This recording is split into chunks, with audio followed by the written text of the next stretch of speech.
Easy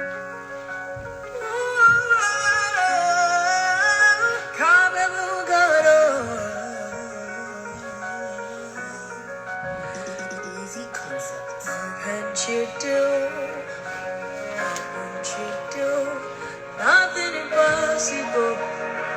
Nothing impossible. Can't you do? Can't you do? Nothing impossible with our God. You do not lie, you do not fail. What is hard?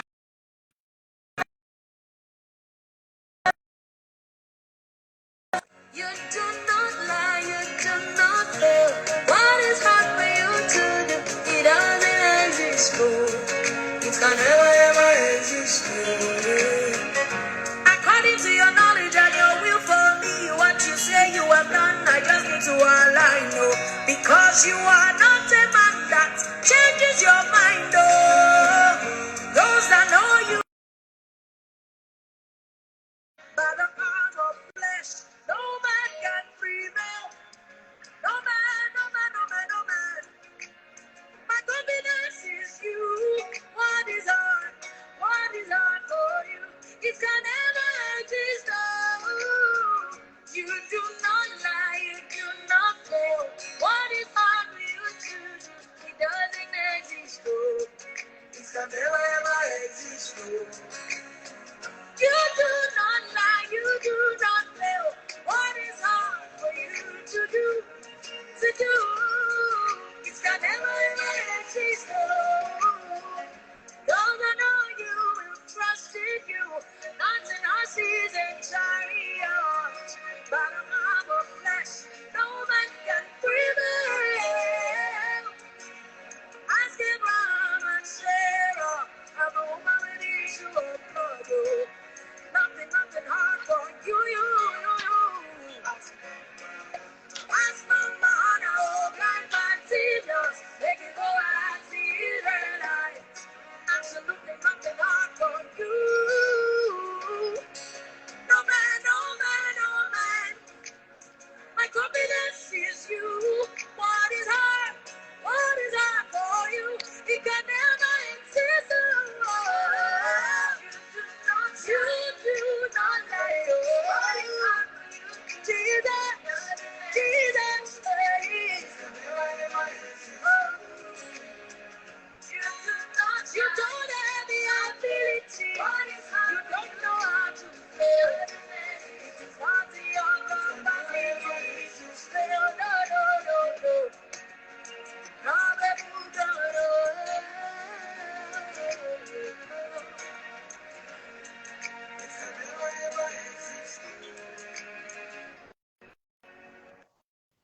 All right, that song is Capable God by Judy Kay.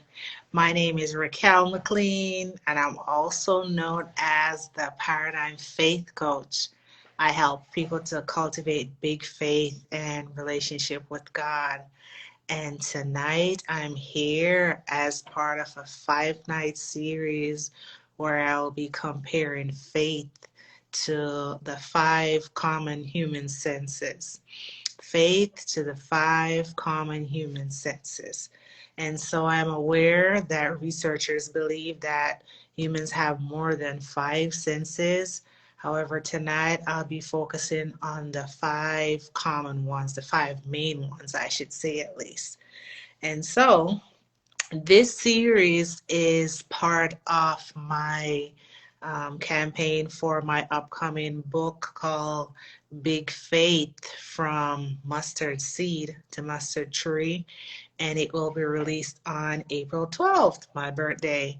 And so, again, my name is Raquel. Thank you for tuning in. For those who are watching, thank you for those who will rewatch this video as well as share it with others. Thank you so much. I appreciate you being here. I do not take your time for granted. And so I'll just get right into it.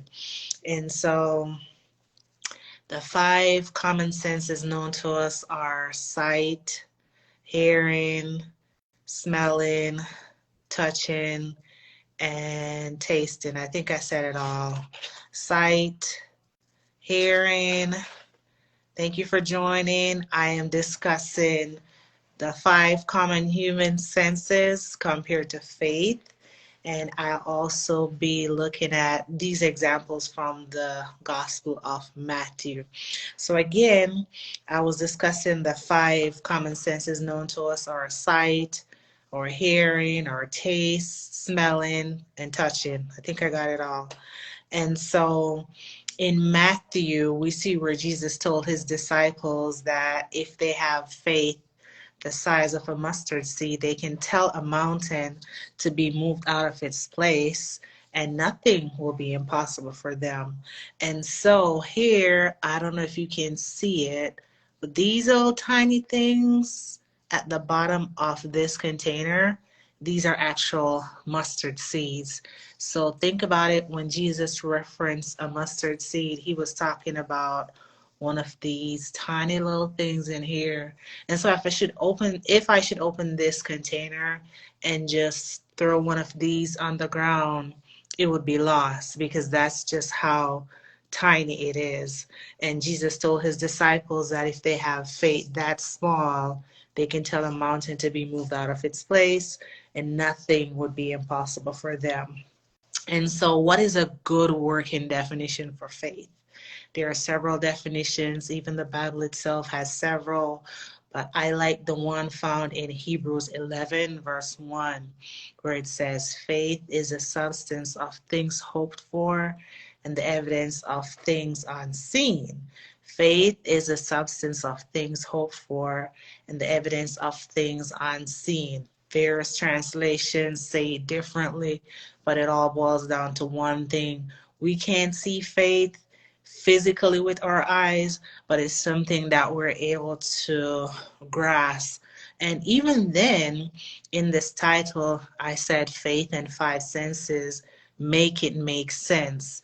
Can we really make sense of faith all the times? Absolutely not, because if you look at it from a human standpoint, biblical faith does not always make sense. And we see that with the examples that are listed in Hebrews 11. It lists several people who are now, I call it, the Hall of Fame for faith. And we are able to read about their stories, but God called them to do some very unconventional things. And as a result, they're listed today in the faith chapter. So from a biblical standpoint, when God tells us to do something, it doesn't always make sense to our physical senses. And so tonight, I would like us to really focus our attention on the sense of sight, seeing. And so, again, as for that, we have several definitions. I like to go to the Merriam-Webster Online Dictionary, and it gives us 2 working definitions. The first one says, sight is the process, power, or function of seeing. The process, power, or function of seeing.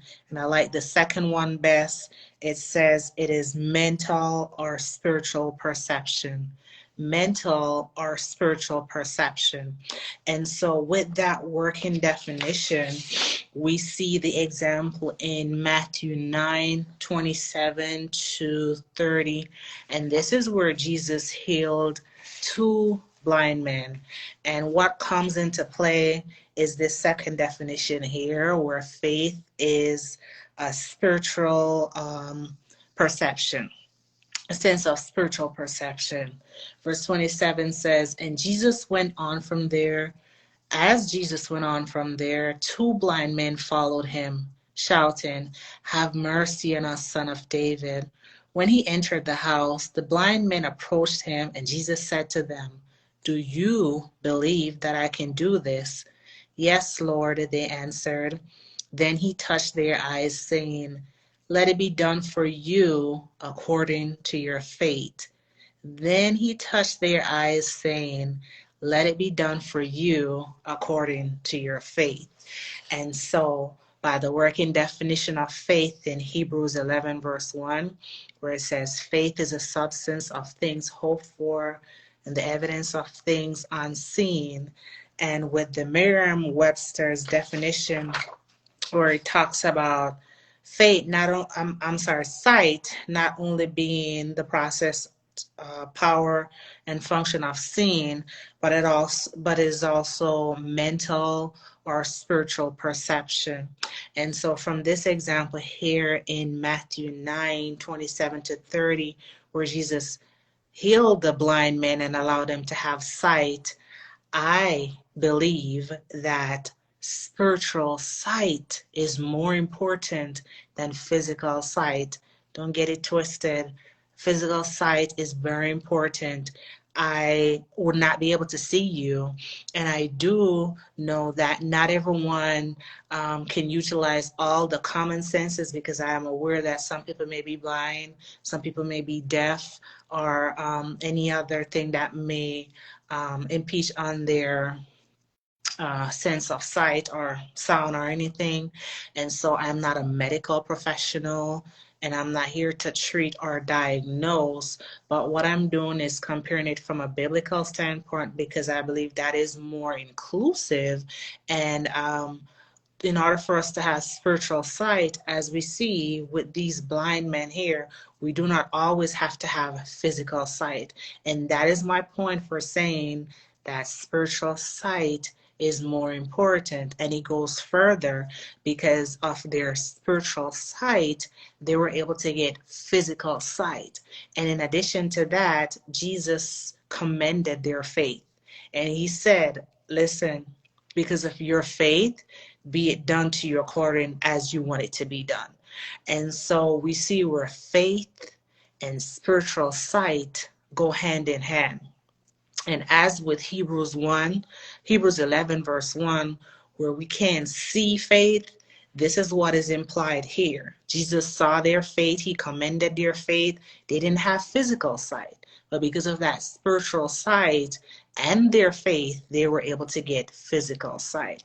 And so I believe spiritual sight is more important than physical sight, because you can have people who are seeing and they have physical sight, but without that spiritual insight, they would be just as blind. Because same Hebrews 11 and verse 6 tells us that without faith, it is impossible to please God. And so the blind men didn't have physical sight. They had faith. Jesus commended that. They had spiritual sight. And as a result, they were able to get a miracle. They were able to receive their physical sight from God. So again, I included the catchphrase, make it make sense, but it's from a biblical standpoint. And in order to make it make sense, it doesn't always make sense to the natural eye or to people who don't have spiritual sight. Again, because God may require us to do some things that are out of the box, out of the norm. And again, if we are relying on our physical sight of what we can see, we will not be able to please God, because without faith, it is impossible to please God. And spiritual sight is combined with faith. They go hand in hand. And as a result, we can get tangible results where these men receive their physical sight. And so my challenge for you tonight is very simple. I want you to consider how you can improve your spiritual sight. For me, I am in contact lenses as we speak. I wear prescription glasses. Without those things, my vision will be blurry. I wouldn't be able to see clearly. And so those things help me. So what are some of the things that you need to do spiritually in order to improve your spiritual sight? Because again, without faith, it is impossible to please God. Without my contact lenses and without my prescription glasses, it is impossible for me to see clearly. And that's just the correlation, the best one I can give to you. In order to please God, we must have faith. In order for our faith to grow, we must have spiritual sight. So not only are we responsible for taking good care of our physical sight, we are also responsible for taking great care of our spiritual sight. So, what are some of the things that you can do to improve your physical sight? Have you been believing God for something?